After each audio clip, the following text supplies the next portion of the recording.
కావ్య వాళ్ళిద్దరూ కూడా రెస్టారెంట్ నుండి బయటకు వచ్చాక బాగా వర్షం పడటంతో వాళ్ళైతే ఒక ఇంటి దగ్గరకు వెళ్తారు.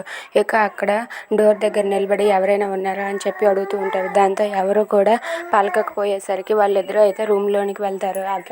ఆ రూమ్ని చూసి వాళ్ళిద్దరూ అయితే ఒక్కసారిగా షాక్ అయిపోతారు. ఏంటి ఈ రూమ్ ఇంత అందంగా ఉంది, మాకోసమే డెకరేషన్ చేసినట్టుగా ఉంది అని చెప్పి అనుకుంటూ ఉంటారు.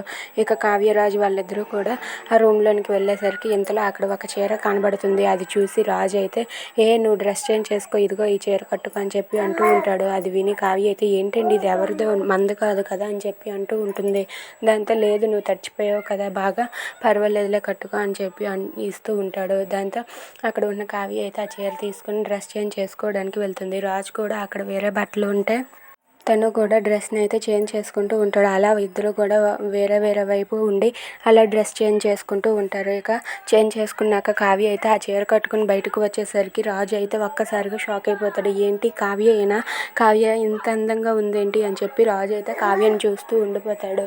ఇక కావ్య అయితే అక్కడ ఏవో దెయ్యాల శబ్దాలు, అరుపులు అవన్నీ వినబడటంతో కావ్య ఒక్కసారిగా భయపడిపోతుంది. భయపడిపోయి రాజు దగ్గరకు వచ్చి గట్టిగా హగ్ చేసుకుని ఏమండి నాకు భయం వేస్తుందండి అని చెప్పి అంటూ ఉంటుంది. దాంతో రాజు కూడా భయపడి కావ్యని గట్టిగా పట్టుకుంటాడు. ఇక రాజు అయితే అలా పట్టుకుని ఉంటే కావ్య ఇలా అంటూ ఉంటుంది, ఏమండి నాకు చాలా భయంగా ఉందండి అని చెప్పి అంటూ ఉంటుంది. దాంతో రాజు అయితే నాకు చాలా సంతోషంగా ఉంది అంటాడు. If you like this video please subscribe.